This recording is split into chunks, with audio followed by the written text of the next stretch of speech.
Uachtaráin sa gcuine cór an géad sios tá fircin óthas an bhéilih agus an géad ládúr gógálas is mínlam má bhuicas a gháile uachtaráin na hillscoile bríon me gra agus an talamh carad am fearr Corcoran a sacht an cuire a chuir siad thugam tíocht chur an fircin fóidir ó ileog an seo go héireann sa gohéire go bláil clia.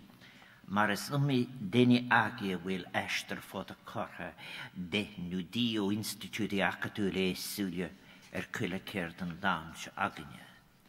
I will be continuing in English, but let me say it is a pleasure to speak our own language, and I am very pleased to have been invited here by the President of DCU and by my friend and colleague, Professor Farr Corcoran, to come and have the privilege of speaking at the opening of your conference, which I so wish you well that it be fruitful. May I welcome all of you to Ireland. Mar Uachtaráin Héireann as President of Ireland. I know you have travelled such long distances, so many of you, and from different academic institutions and institutes, all of them important at this time in our vulnerable planet, and you are most welcome. The conference is indeed a truly global one, and it is interdisciplinary. And you come from not only many different places, but many different perspectives and areas of expertise. But then the ambitious and overarching topic of this conference, crises, creative destruction, and the global power and communication orders, lends itself to a wide and varied treatment. When I received a letter earlier this year from the President of DCU, Professor Brian McGrath, it had been preceded by a letter from Emeritus Professor Farr Corcoran. I read that your association, founded in 1957, is the oldest association for research in this field, and that it has long been recognized by UNESCO as the leading professional body for research and learning related to mediated communication.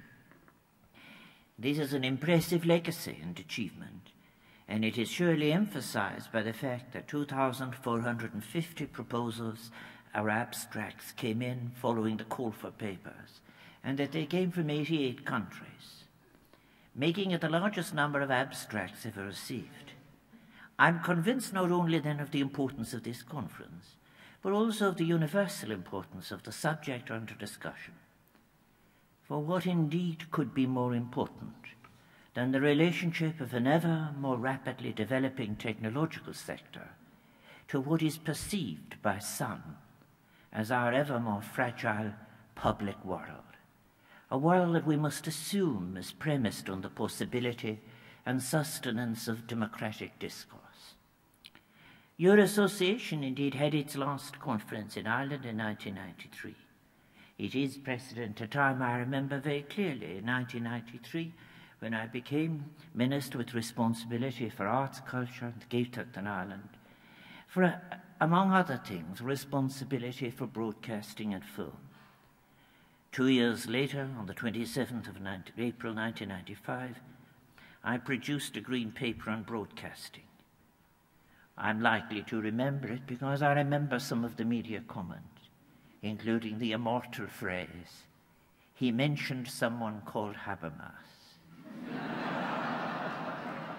I also, 2 years later, on the 27th of April 1995, I published that just a week after publication of an interim report of the Competition Authority on the newspaper industry in Ireland, and preceded the publication of an examination of the skills requirement of the independent film production sector in Ireland, Training Needs to 2000. And then I took a number of decisions in relation to the National Television Service and filmmaking. In 1996, I was President of the Council of Broadcasting Ministers of the European Union. And I wasn't successful in convincing other culture ministers, all of them, of the importance of filmmaking in the European Union, which is a subject for another day. But I am familiar with some of the issues that I see on your agenda for this coming week. The issues that you will discuss at your conference, they reflect some of the fundamental debates of that period, issues that obdured, such as the definition and future of public forms of broadcasting. But new issues too have arisen, and policy choices that were neglected in the intervening period in the last 20 years have become acute in terms of the challenges that they now offer. So many public policy issues remain. How is a healthy democratic public sphere to be cultivated? Some would say saved. How is the public world in all its diversity to be served, and by which set of values? In terms of communication, what may we assume is private? What is public? What is commercial? What is cultural? How is public communication to be defined? As a citizenship issue, or as existing within the frame of a market? One may ask, too, if the scholarly base from which suggestions for answers to these questions might come has been strengthened or weakened in the recent decades. Is it as deep or as interdisciplinary as the issues require? All the old questions remain, and not just as rich areas of academic reflection only, but I believe as emerging legitimacy issues for publics and their states. What is it to which the public are giving their assent, as Habermas might say? Under what conditions of information access, and in what context of an ethical kind are they doing so? All of these questions have to be addressed in conditions of rapid change.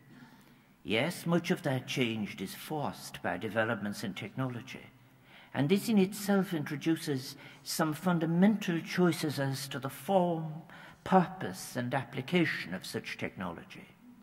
It would be surely a mistake to neglect such questions and thereby be seduced into a romance of the form at the cost of losing the substance or consideration of the impact of communications.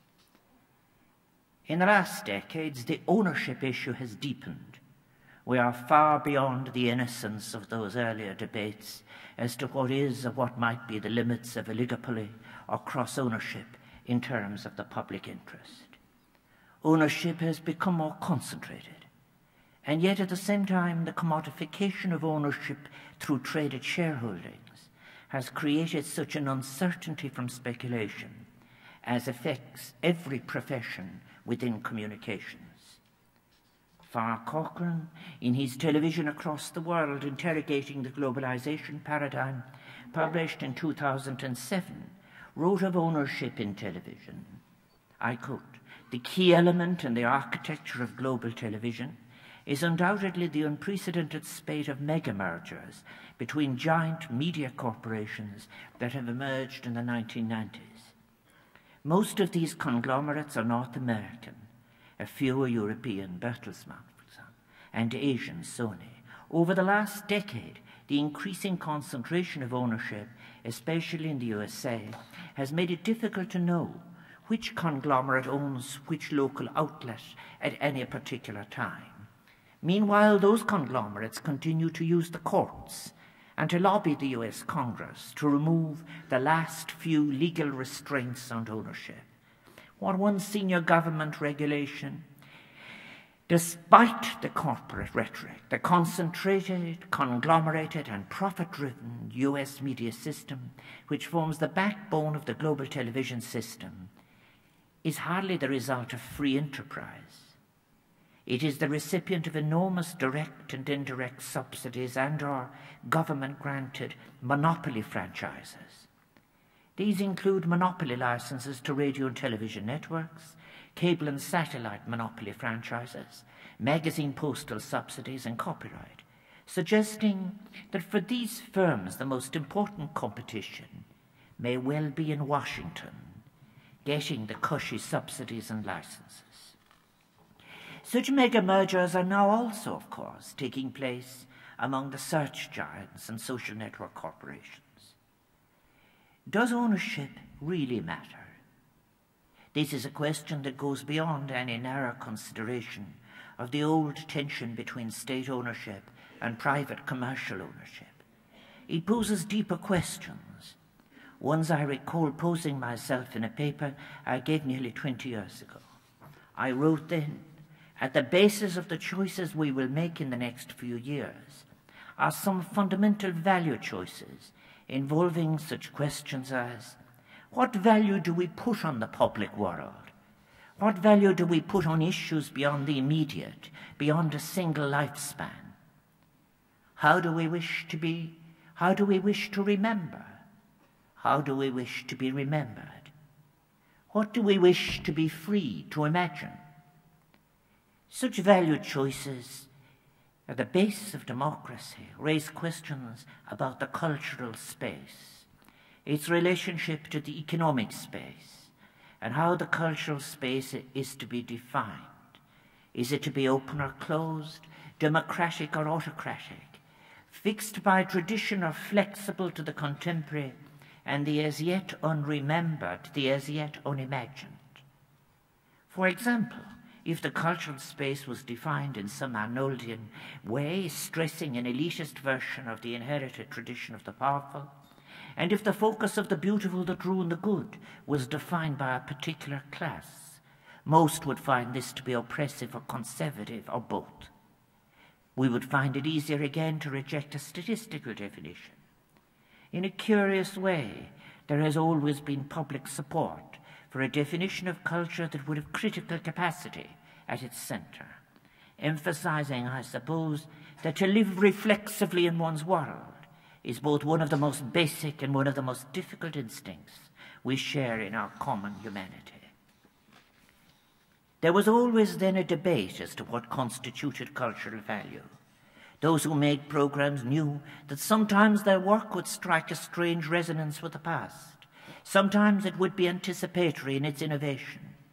Nothing was really predictable, but the standard had to have at its root respect for freedom and creativity.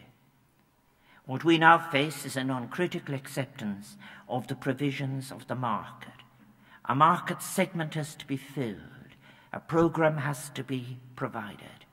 It can be made expensively at home or can be purchased cheaply from those who are dumping produce from abroad. You know, as I said, the market is screaming for product. Greenspan's immortal reference to his derivatives at the beginning of the most recent Wall Street crash. Continuing, they are not choices without consequence. It is not only the program maker who does not get to make his or her program, it is that a story in the public world is being suppressed. It is that another group of consumers is being given a formula-produced, homogenized product. It is 14 years since I wrote that. In the intervening years, of course, concepts have been redefined and given new content, but some fundamentals remain the same. Surely at the base of all the papers submitted are issues of different freedoms. Freedom to think, freedom to speak, freedom to write, freedom to assemble, freedom to define one's profession to an ethical standard. The new technology then is neither a neutral space, nor is it the singular source or the singular explanatory contributor to current change. It is rather a context, but it does have the capacity to be a determining context, even with the power to eliminate a consideration of some of these earlier and, I believe, fundamental questions. There is a certain intoxication in the new that suggests both an impatience towards and a near rejection of what exists at present, structures and practices that exist in a power context that calls for critique. And what has happened in these 20 years at discourse level? It is interesting to ask as to what postmodernism has brought to this discourse about communications and the public world. Has it assisted or impaired our capacity to introduce alternative paradigms of understanding, explanation, and policy? Perhaps it may be the case that the opportunity that the structuralists provided made possible for the postmodernists, and that yielded such a rich literature, was not repeated in their turn by the postmodernists, and rather that their description of a state of flux has presented us with a much reduced critical capacity. One of the most exciting aspects of this conference, of course, is the participation of young scholars, and it is all the more exciting when the titles of their papers go beyond description, go beyond immersion in the technological flux of their times. Indeed, there are so many very fine pieces, and my wish for these young scholars is that they go on from insight to delivery of new perspectives, and that above all they achieve the opportunity of contributing through communications, research and policy to a deepening of democracy.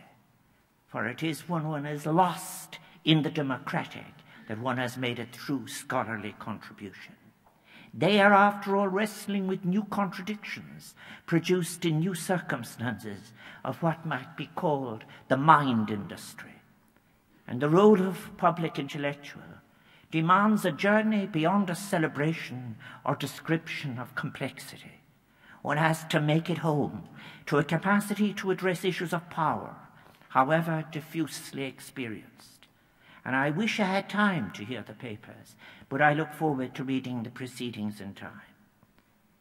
There is no time, of course, that has not been described as very challenging in communication times. Indeed, in 1993, Dr. Raymond Hall published in Ireland here, The Electronic Age, Telecommunications in Ireland, a study of the institutional and legal framework of the Telecommunications Order in Ireland, and one of the very first anticipations of the new challenges in those areas that would be posed by developments in technology. And the blurb on the jacket cover of his book struck an optimistic note, I recall. He wrote, "The new telecommunications technologies of the electronic age may fuel unrealistic expectations, may facilitate unwanted surveillance, and in the context of broadcasting, cultivate domination and uniformity. The new technologies also have the capacity to give us greater productivity, cultural pluralism, and enrichment, a greater sense of democratization, security, and personal contentment." And he ended, "Let us never forget that the new technologies are tools to aid mankind. Therein lies the challenge for all of us." Now, your conference, I'm sure, will go far beyond any simple or crude division between optimists and pessimists. After all, so many communications faculties and departments drew their initial energies from faculties that included philosophy, political science, sociology, anthropology, linguistics. I could go on. And the core questions of such disciplines, that they fed into the ground of so many of the themes that you are discussing and will be discussing during this week. The plenary sessions dealing as they do with such important themes as crisis and shifts in geopolitical processes, power, economic and environmental crisis in the media, crisis and the affordances of the digital moment, social media. They do indeed require such a rigorous grounding, I suggest. And you will excuse me if I raise an ironic eyebrow as to the utility of the concept of creative destruction. Used as it was in that early work of Karl Marx, who used it to explain how capitalism endured, to the contemporary, rather shallower corporate sector, where it has been used to justify what is called downsizing. It surely is in danger of joining globalization, sustainable development, even community, as capable of meaning anything, and because of that contributing nothing to meaningful understanding or discourse. Pessimists, I know, will hold the view that content has become commodified, formulaic, and in so many parts celebrity-driven, that audiences have been fragmented, and the isolated consumer of images can feed their carefully fed curiosities in a variety of ways from ever more integrated technological sources. It is not with the communications needs of active citizens, they will say, that our discourse deals any more. They feel it is rather with the insatiable impulses of passive consumers. Optimists might speak of the enabling capacity of the new technology, of the ease and frequency of interpersonal contact constituting a new and potential radical community. A community of communities, some suggest. Information can be transmitted in near real time, facilitating events, assemblies, manifestations. This is very different to previous collective actions, being as it were something of an alert or a summons to the atomized, isolated, to come together in the public space. Is the formation of the opinion, then, something that is formed in advance? Or can it emerge and change within the shared experience as was previously possible in history? It is possible to marshal evidence for either view, but more is required than simply identifying oneself with either pessimists or optimists. Old concepts are insufficient, and they do need refurbishment. Simple theories of the left of manipulation or of repressive tolerance may be reassuring for purists, but the complex present and its challenges requires the taking of risks with new analyses. Old oppositions will not serve as a substitute, nor will a longing for a previous order of state control. The new and deeper democracy has to be one and founded in the heat and at the heart of the new technological form and its delivery. There are, of course, global, and there will be, global confrontations involved. Conflicts are inevitable. Let us not forget the controversy that followed so long ago, 30 years ago, that followed the publication by UNESCO of Many Voices, One World, which became known as the MacBride Report. The report was little less, or it was little else than simply a call for respect for the universality of the right to communicate. Yet the hegemony of interests controlling the field at the time were not going to yield an inch. That report sought to stimulate international debate on an unequal communications planet. Its proposals were modest, a suggestion that there be a global equality in the production as to what might be regarded as the news from our planet. The response was members of UNESCO leaving the organization at the horror of the suggestion, and even worse, the attempt at impugning the motives of those who had made submissions towards a new communications order. 3 decades on, the global context has continued to evolve and change. The rapid development of new media has itself been a significant accelerator of global connectivity, with new media tools allowing for sophisticated and complex levels of human interaction.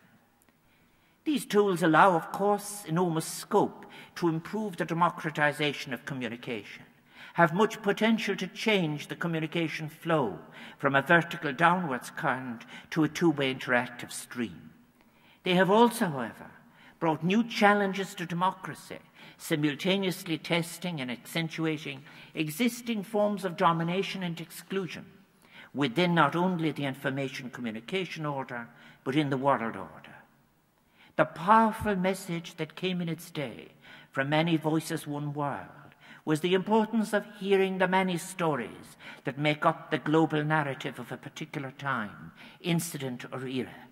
Each of those voices are different and unique, and indeed the views and angles and perspectives from which an experience is recounted will always be varied. This, however, does not lend the overall narrative less value or less truth. A multiplicity of cultural expressions, of narratives, allow us to explore the interconnected experiences of all those involved to a point of history. It also requires us to respect the integrity of the differing voices. And I'm so glad that here in Dublin over the next 4 or 5 days, you will be doing just that in exploring the role and impact of media and communications at this time of so-called crises. Another concept requiring definition and some specificity. The MacBride Report and the fundamental principles which underpin it remain relevant and important in the current global context, I suggest, and its conclusions continue to be a powerful communication of the values that might lie at the heart of ethical communication in media, as does the continuing work and potential of UNESCO. We are living in a digital age then, a time when information has never been more accessible. There can be no doubt that technology has dramatically changed the way in which we relate to the world and indeed to each other. Today, citizens no longer depend solely on newspapers and national broadcasting corporations for information, commentary, analysis, and breaking news. They have at their fingertips access to an enormous range of sources from which to gather knowledge, or more accurately information, viewpoints, studies, and research.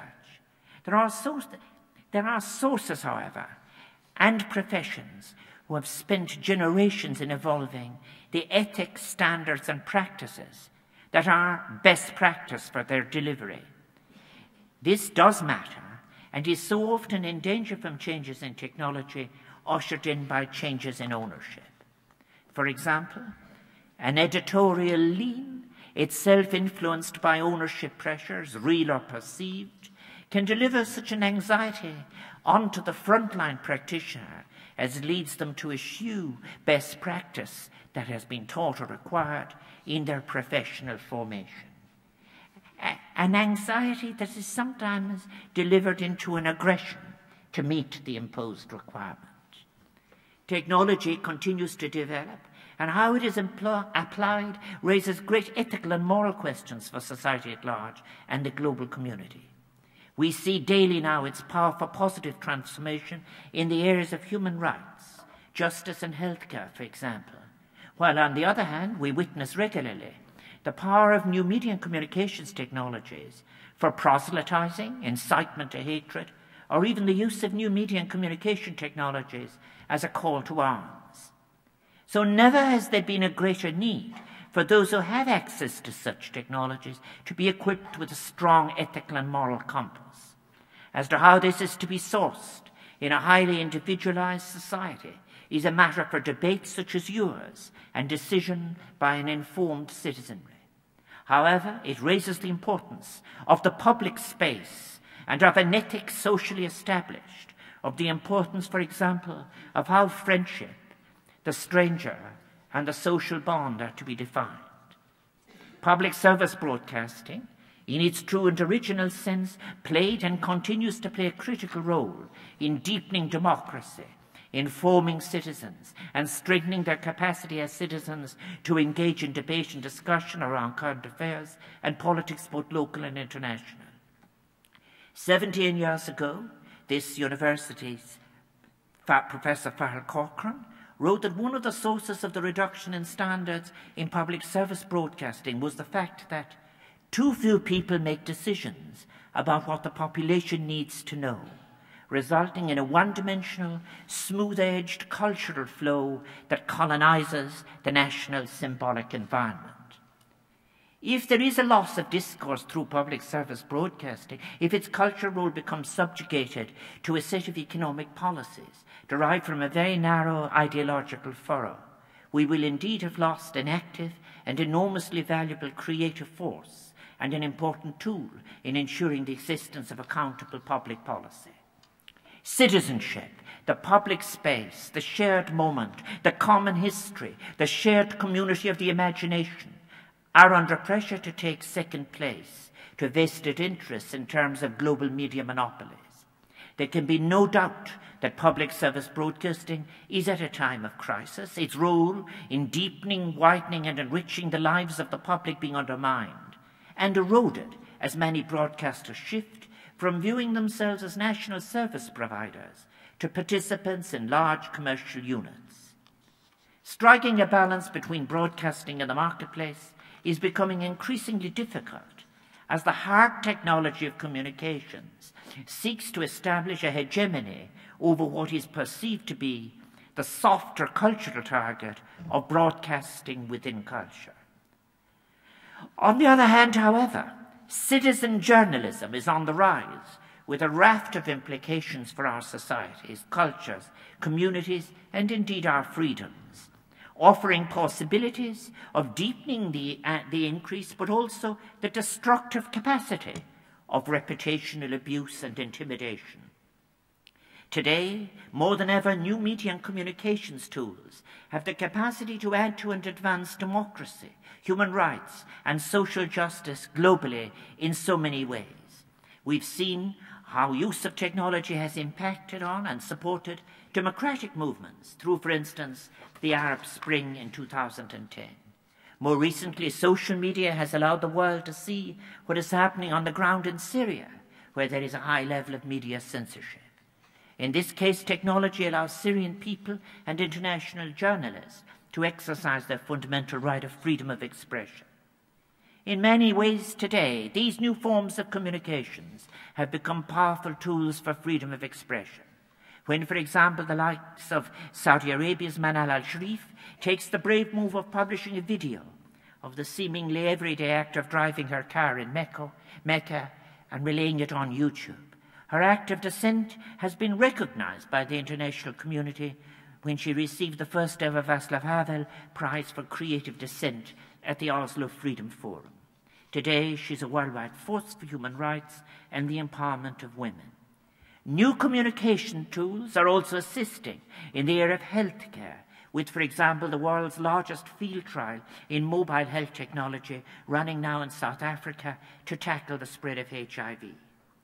We know that access to information is fundamental in the empowering of citizens, allowing them not only control of their lives, but the ability to participate, to shape their societies, protect themselves from abuse of their rights. We also know that the public in a democracy has to be afforded the capacity to form judgments from an array of political viewpoints, offered through an increasingly diverse range of media tools. I have so often since I became president quoted the very last paper of Raymond Williams, when he gave it the title, "To be the arrow, not the target," his last address to media workers and film workers. And it is critical that journalists can and must be allowed to speak the truth without fear or sanction, and that citizens must be allowed to evaluate and weigh an array of accurate and impartially provided evidence and come to independent conclusions of their own. Pluralism, real diversity, and choice are critical. And students, too, must have the opportunity to access the various paradigms of thought, something that is not, I believe, so widespread in third-level institutions. And narrow neo-utilitarianism must not be allowed to colonize the right to a free and diverse pluralist scholarship. And I'm thinking here, too, of economic theory. Informed citizenship and the right to freedom of expression and information are an essential guarantee in any true democracy and can only occur when media freedom and pluralism of intellectual formation prevail. New media, bloggers, citizen journalists, student journalists can and do play a part in providing a plurality of media. However, true plurality must occur at every level within countries as much as within regions, reflecting religious and ethnic diversity. An equality of capacity for access is thus a part of the right to communicate. In any discourse, then, about the rights and means of communication, we must remind ourselves of the obligation we share to ensure and support press freedom around the world, to respect and enable the release of its transformative power to change and reform society, and to acknowledge the contribution it makes to the crafting of democratic structures on which truly fair and inclusive societies can be built. And to end, má focail scuiris mín le mawíchas a ríise gháilibh as achtar gure tíocht agus an áthas seo a thuairt. Ní féidir aon dát a bheith amach go bhfuil an irid dúchlan fósán den a man commerceáid a neasplácha neamhclínta bheith an sa céad os. Agus go bhfuil an irid bachan í nach mór I legan, má táirtar chuna cumasú de gach séránach ólasáil, as a scapas a chealamhú atá neamhclínta fíranach agus séir ó sínsreacht ólas, é atá ó mósach a cheartan a séránach sin go glisfigus a digfi and lura. And in the other language. In conclusion, I would like to thank you all for your invitation to address you here this evening. I have no doubt that there are many challenges that remain to the existence of an independent and impartial media, and many barriers that must be dismantled if all citizens are to be enabled to freely access, disseminate and consume information, live imaginatively, and sources that are impartial, truthful, uncensored and respectful of the right of those citizens to have their voices heard and understood. May I congratulate the Association for all its work in the past. I so wish it well for the future, for all of our critical futures, and for all that it does to promote global inclusiveness and critical capacity. The issues you will be addressing at this conference are of such critical importance to the creation of societies which are truly democratic, deliberately so, and have at their heart the right of each person to participate, to contribute, and to know that their voices count. May I wish your conference every success. Thank you.